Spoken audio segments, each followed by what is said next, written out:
Confident ಗ್ರೂಪ್ನಲ್ಲಿ ಏನು ಸರ್ಕಾರಿ ಜಮೀನು ಬಂಗೈನ ಕೆರೆ ಒಗ್ಗೈನ ದಿನ್ನೆ ಇವೆಲ್ಲ ಏನು ಕೆರೆಗೆ ಸಂಬಂಧಪಟ್ಟಿದ್ದು, ಗೋಮಾಳಕ್ಕೆ ಸಂಬಂಧಪಟ್ಟಿದ್ದು, ಸರ್ಕಾರಿ ಜಮೀನಿಗೆ ಸಂಬಂಧಪಟ್ಟಂಥವು ಇವೆಲ್ಲ ಇದು ಸುಮಾರು 50 ಎಕರೆ ಜಮೀನು ಹಿಂದೆ ಡಿ ಕೆ ರವಿಯವರಿದ್ದಾಗ ಇವರು ಯಾವ್ಯಾವ ರೀತಿಯಲ್ಲಿ ಅದನ್ನು ಇದ್ದಿದ್ದಾರೆ, ಯಾವ ರೀತಿಯಲ್ಲಿ ಕೆರೆದಿದ್ದಾರೆ, ಯಾವ ರೀತಿಯಲ್ಲಿ ಸೇರಿಸಿದ್ದಾರೆ, ಯಾವ ರೀತಿಯಲ್ಲಿ ನಕಲಿ ಆಗಿದೆ ಅಂತೇಳಿ ಒಂದು ಆರ್ಡರ್ ಮಾಡಿದ್ರು.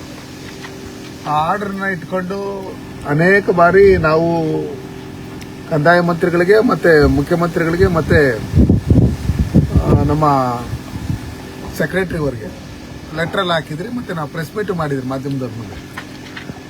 ಇವ್ರಿಗೆ ಸರ್ಕಾರಿ ಜಮೀನುಗಳನ್ನು ಕೆರೆ, ಗೋಮಾಳ, ಗುಂಡ್ತೋಪು ಇವನ್ನೆಲ್ಲ ಮಾಡ್ಕೊಡೋದಾದ್ರೆ ಅನೇಕ ಜನ ರೈತರು ನೂರಾರು ವರ್ಷಗಳಿಂದ 20-30 ವರ್ಷಗಳಿಂದ ಇವತ್ತೇನು ಪೊಸಿಷನಲ್ಲಿತ್ತು ಅವ್ರಿಗೆ ಸಾಗುವಳಿ ಪತ್ರಗಳು ಕೊಡದೇ ಇರ್ತಕ್ಕಂಥದ್ದನ್ನ ಅವ್ರ ಹತ್ರ ದುಡ್ಡು ಕಟ್ಸ್ಕೊಂಡು ಮಾಡ್ಕೊಡಿ ಅಂತ ಹೇಳಿ ನಾವು ಒಂದು ಪ್ರಶ್ನೆ ಮಾಡಿದ್ರಿ. ಇವತ್ತೇನು ಕಾನ್ಫಿಡೆಂಟ್ ಗ್ರೂಪ್ಗೆ ಜಮೀನು ಕೊಟ್ಟಿರ್ತಕ್ಕಂಥವರು ಆ ಸ್ಥಳೀಯ ಶಾಸಕರಾದಂಥ SN ನಾರಾಯಣಸ್ವಾಮಿ ಅವರು. ಬಾಕರಾಬು ಅದು ಸರ್ಕಾರದಲ್ಲ, ಅದು ಅವ್ರದ್ದಲ್ಲ, ಇದರಲ್ಲಿ ಬಾಕರಾಬ್ ಇನ್ಯಾರ್ದು ಸರ್ಕಾರದಲ್ದ ಇನ್ಯಾರ್ದು? SN ನಾರಾಯಣಸ್ವಾಮಿ ಅವ್ರಲ್ಲ, ಇಲ್ಲಾಂದ್ರೆ ಕಾನ್ಫಿಡೆಂಟ್ ಗ್ರೂಪ್ ಅವ್ರಲ್ಲ. ಅಲ್ಲಿರ್ತಕ್ಕಂಥ ಕಾಲ್ದಾರಿನ ಮುಚ್ಕೊಂಡಿದ್ದ. ಗಣೇಶ ಚತುರ್ಥಿಯ ಶುಭಾಶಯಗಳು. ವಿಶಾಲವಾದ ಹೊಸ Shri Venu TVS showroom Kolar bypass Maruti Nexa car showroom ಪಕ್ಕ ಕಿಯಾ ಶೋರೂಮ್ ಎದುರು ಪ್ರಾರಂಭವಾಗಿದೆ. ಬುಕಿಂಗ್ ಆಫರ್ಸ್ ಮತ್ತು ಸರ್ವಿಸ್ಗಾಗಿ ಕೂಡಲೇ ಸಂಪರ್ಕಿಸಿ 9986833899. ಕೆರೆಯನ್ನು ಮುಚ್ಕೊಂಡಿದ್ದಾರೆ, ಗುಂಡ್ತೋಪನ್ನು ಮುಚ್ಕೊಂಡಿದ್ದಾರೆ.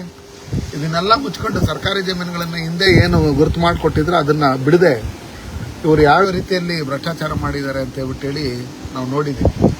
ಅದಕ್ಕೋಸ್ಕರ ಇವತ್ತೇನು ಸರ್ಕಾರ ಇವತ್ತು ಅವ್ರದೇ ಕಂದಾಯ ಮಂತ್ರಿಗಳು ಇದರ ವಿರುದ್ಧವಾಗಿ ಯಾವುದೇ ಕಾರಣಕ್ಕೂ ಈ ಜಾಗನ ನಾವು ಮಾಡ್ಕೊಡಕ್ಕೆ ಬರಲ್ಲ ಅಂತ ಹೇಳಿ ಹೇಳಿರೋದ್ರಿಂದ ಇನ್ನಾದ್ರೂ SN ನಾರಾಯಣಸ್ವಾಮಿ ಅವರು ಈ ಸರ್ಕಾರಿ ಜಮೀನುಗಳೇನಿದೆ ಬಡವರಿಗೆ ಸೈಟ್ಗಳು ಮಾಡಿ ಹಂಚಿದ್ರೆ ಜನ ತಿಳ್ಕೊಂತ ಇದ್ರು. ಅದು ಬಿಟ್ಟು ಅವ್ರ ಒಬ್ಬರ ಉದ್ಧಾರಕ್ಕೋಸ್ಕರ ಏನು ಬಳಸ್ಕೊಳ್ತಾ ಇರ್ತಕ್ಕಂಥ ಇದನ್ನೆಲ್ಲ ನೋಡಿದಂಥ ಸಂದರ್ಭದಲ್ಲಿ ಅವ್ರದೇ ಸರ್ಕಾರದಲ್ಲಿ ಅವ್ರದೇ ಮಂತ್ರಿಗಳು ವಿರುದ್ಧವಾಗಿದ್ದಾರೆ ಅಂದರೆ ಇವ್ರದ್ದು ಏನು ಕೆಪಾಸಿಟಿ ಅಂತ ಹೇಳಿ ಎಲ್ಲರಿಗೂ ಗೊತ್ತಾಗ್ತಾ ಇದೆ ಮೇಲ್ನೋಟಕ್ಕೆ.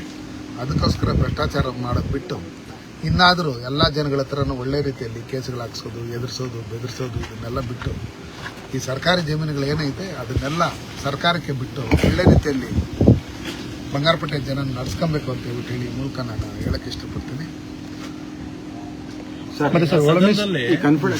ಸಮಸ್ಯೆಗಳು ಮಾತಾಡಬೇಕಾದಂತ ಶಾಸಕರು ಖಾಸಗಿ ಕಂಪನಿ ಪರವಾಗಿ ಮಾತಾಡ್ತಾ ಇದ್ದಾರೆ ಅಂತ ಹೇಳಿ ಮೊದಲಿಂದನೂ ಅವರು ರಿಯಲ್ ಎಸ್ಟೇಟೇ ಮಾಡ್ತಾ ಇರೋದು.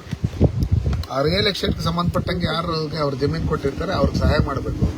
ಆ ಸಹಾಯ ಮಾಡೋಂಥ ನಿಟ್ಟಿನಲ್ಲಿ ಬಂಗಾರಪೇಟೆ ಸಮಸ್ಯೆನ ಒಂದಿನೂ ಮಾತಾಡಿಲ್ಲ ಅವರು. ಇಂಥದ್ದಾಗಬೇಕು, ನಮ್ಮ ರೈಲ್ವೆ ಲಿಂಕ್ ಆಗ್ತಾ ಇದೆ, ಇಲ್ಲ ಕಾರ್ಖಾನೆಗಳು ಬರಬೇಕು, ಈ ಥರ ಆಗಬೇಕು ಅಂತ ಹೇಳಿಲ್ಲ. ಕಾನ್ಫಿಡೆಂಟ್ ಗ್ರೂಪ್ ಅವ್ರು 1000 ಜನಕ್ಕೆ ಕೆಲಸ ಕೊಟ್ಟಿದ್ದೀರಿ ಅಂತ ಹೇಳ್ತಾರೆ. ನಾವು ನೋಡಿದಿರಿ ಕಾನ್ಫಿಡೆಂಟ್ ಗ್ರೂಪ್ ಅಲ್ಲಿ ನಮ್ಮ ಆದ್ರೆ ಒಂದು 50ರಿಂದ 100 ಜನ ಕೆಲಸ ಮಾಡ್ಬೋದು. ಅದು ಯಾರು ಈ ಜಮೀನು ಕಳ್ಕೊಂಡವ್ರಿಗೆ ಏನಾದರೂ ಅವ್ರ ಕೆಲಸಗಳು ಕೊಟ್ಟವ್ರ, ಇಲ್ಲಾಂದ್ರೆ ಏನಾದರೂ ಇದು ಮಾಡಿದ್ದಾರೆ? ಏನಿಲ್ಲ. 1000 ಜನಕ್ಕೆ ಎಲ್ಲಿಂದ ಕೆಲಸ ಕೊಟ್ಟರು? ಅವ್ರಿಗೇನಾದರೂ 100 ಕೋಟಿ ದುಡ್ಡು ಹೋಗಿರ್ಬೋದು. ಅದು ಬಿಟ್ಟು ಇವರು ಕಾನ್ಫಿಡೆಂಟ್ ಗ್ರೂಪ್ ಅವರು ಏನಿದ್ದಾರೆ ಅವರು ಇಂಥ ಶಾಸಕರನ್ನ ಜೊತೆಲಿ ಇಟ್ಕೊಂಡು ಅವ್ರದ್ದು ಒಳ್ಳೆ ಜಮೀನುಗಳನ್ನೆಲ್ಲ ಬೇರೆ ಬೇರೆ ರೀತಿಯಲ್ಲಿ ಜನ ತಪ್ಪಾಗಿ ನೋಡೋದನ್ನ ಬಿಡಬೇಕಂದ್ರೆ ನೀವು ಯಾರ ಜೊತೆಲಿ ವ್ಯವಹಾರ ಮಾಡಬೇಕು, ಯಾವ ಜೊತೆಲಿ ಇದು ಮಾಡಬೇಕು. ಇನ್ನು ಮುಂದೆ ಬೇಕಾದಷ್ಟು ಸರ್ಕಾರಿ ಜಮೀನುಗಳು ಇವನ್ನೆಲ್ಲ ಒತ್ತುವರಿ ಮಾಡಿರೋದ್ರಿಂದ ಬರೀ ಕಾನ್ಫಿಡೆಂಟ್ ಗ್ರೂಪ್ ಒಳಗಡೆನೇ ಇರ್ತಾರೆ. ನಮ್ಮಲ್ಲಿ ಇವತ್ತೇನು ಅವರು SN ಸಿಟಿ ಇದು ಮಾಡ್ತಾ ಇದ್ದಾರೆ. SN ಸಿಟಿಯಲ್ಲಿ ಗುಂಡ್ತೋಪು ಆ ಎಂಟ್ರೆನ್ಸ್ ಏನಿದೆ ಅದು 14 ಗುಂಟೆ ಇವ್ರೇನು ಒತ್ತುವರಿ ಮಾಡ್ಕೊಂಡಿರೋದು ಈಗಾಗಲೇ ಸ್ಕೆಚ್ ಎಲ್ಲ ಮಾಡಿ ಇದು ಮಾಡಿದ್ದಾರೆ. ಅದಕ್ಕೋಸ್ಕರ ಜಿಲ್ಲಾಧಿಕಾರಿಗಳಾಗಲಿ, ಸ್ಥಳೀಯವಾಗಿರ್ತಕ್ಕಂಥ ದಂಡಾಧಿಕಾರಿಗಳಾಗಿರ್ಬೋದು, ತಾಲೂಕು ದಂಡಾಧಿಕಾರಿಗಳು ಯಾವುದೇ ಕಾರಣಕ್ಕೂ ಸರ್ಕಾರಿ ಜಮೀನುಗಳನ್ನ ಇಡೀ ತಾಲೂಕಿನಾದ್ಯಂತ ಇವರು ಬೇಕಾಗಿರ್ತಕ್ಕಂಥವ್ರ ಹೆಸರಿಗೆ, ಇವರು ಪೌಲ್ಟ್ರಿ ಫಾರಮಲ್ಲಿ ಕೆಲಸ ಮಾಡ್ತಾ ಇರೋಂಥವ್ರ ಹೆಸರಿಗೆ, ಇವರು SN ಸಿಟಿಯಲ್ಲಿ ಕೆಲಸ ಮಾಡ್ತಾ ಇರೋಂಥವ್ರ ಹೆಸರಿಗೆ ದರ್ಖಾಸ್ತ್ ಕಮಿಟಿ ಚೇರ್ಮನ್ ಇವರೇ ಆಗಿರೋದ್ರಿಂದ 100 ಎಕರೆಗಳು ಬೇರೆ ವರ್ಕ್ ಮಾಡಿಕೊಟ್ಟಿರೋದ್ರಿಂದ ದಯವಿಟ್ಟು ಇದನ್ನೆಲ್ಲ ನೋಡ್ಕೊಂಡು ಇದು ಮಾಡಿ ಮುಂದಿನ ದಿನಗಳು ಇಲ್ಲ ಅಂದರೆ ಮುಂದಿನ ದಿನಗಳನ್ನು ನಮ್ಮದೇ ಸರ್ಕಾರ ಬರುತ್ತೆ. ಅದೇನೇನಿದೆ ಹುಡುಕಿ ಆ ಜಮೀನನ್ನ ಬಿಡಿಸಿ ಜನರಿಗೆ ಹಂಚಕ್ಕಂಥ ಕೆಲಸಗಳನ್ನು ನಾವು ಮಾಡ್ತೀವಿ. ಸರ್, ಈಗ ಕಾನ್ಫಿಡೆಂಟ್ ಗ್ರೂಪ್ಗೆ SN ನಾರಾಯಣಸ್ವಾಮಿ ಅವರು MLA ಮುಂಚೆನೇ ಬರ್ಕೊಟ್ಟಿದ್ದಾರೆ ಸರ್, ಮಾರ್ಬಿಟ್ಟಿದ್ದಾರೆ ಅದನ್ನ.